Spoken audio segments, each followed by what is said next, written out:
Hello, my name is Joseph Alcivar. This is my FPV channel. Sadly, I crashed in a creek and I have to deal with water damage.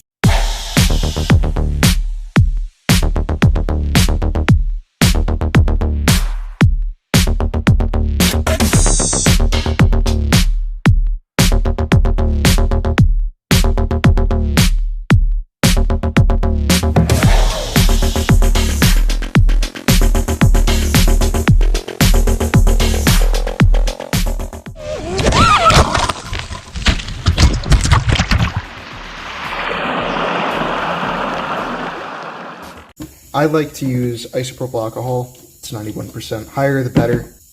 Whatever electronic you're working with, I recommend taking it apart as far as you can. I'm going to completely disassemble the stack here by unscrewing all that, and I'm gonna scrub each board with a toothbrush and isopropyl.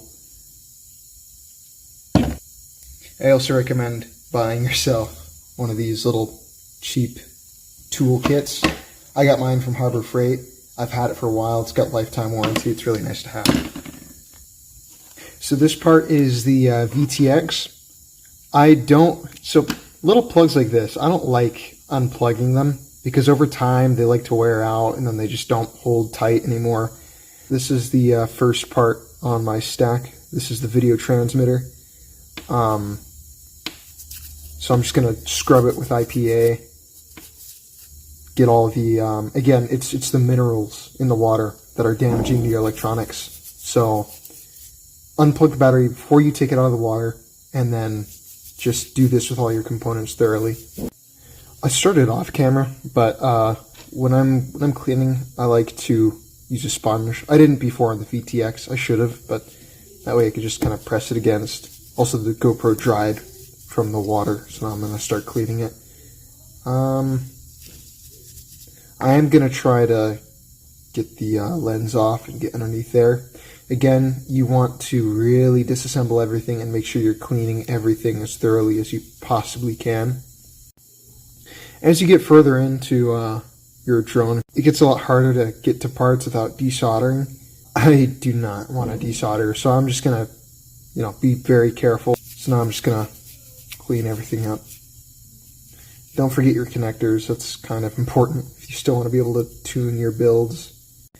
Okay, so I was getting ready to reassemble, and I noticed some issues. So a key sign that you haven't done a good enough job cleaning is when you see that white residue right in there.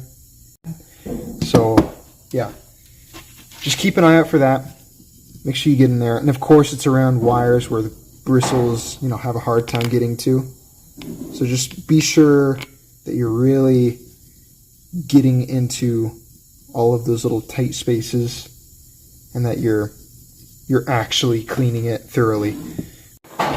So you can see here, I touched up that pad right in there. I can't see any more of that white residue, so I think it's good to go. I'm going to reassemble it and give it a test. Okay, moment of truth. Time to test. So the key things I'm really looking for is it going to connect to the controller? If it doesn't, it means my the receiver is broken. And I'm also looking for video on here. So that'll tell me if the VTX and camera's working. If I get a black screen, it means the VTX is working, but the camera isn't. If I get no signal at all, it means it could be both, but it's probably just the VTX. So anyway, enough blabbering. Here we go.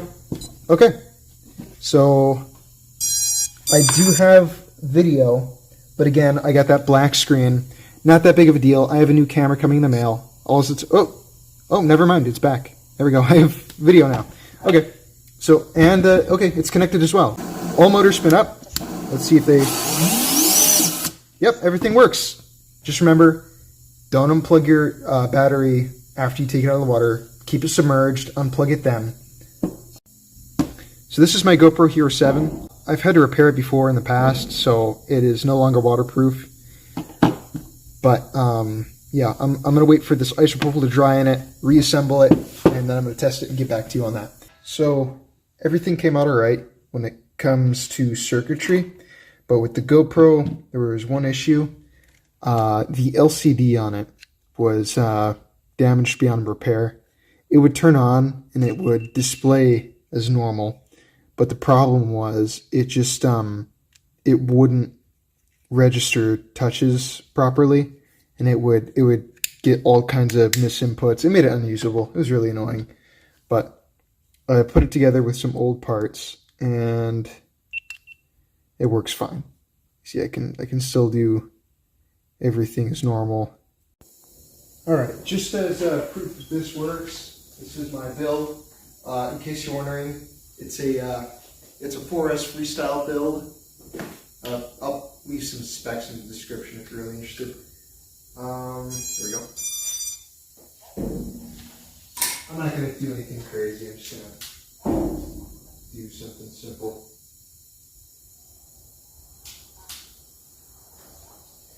There we go.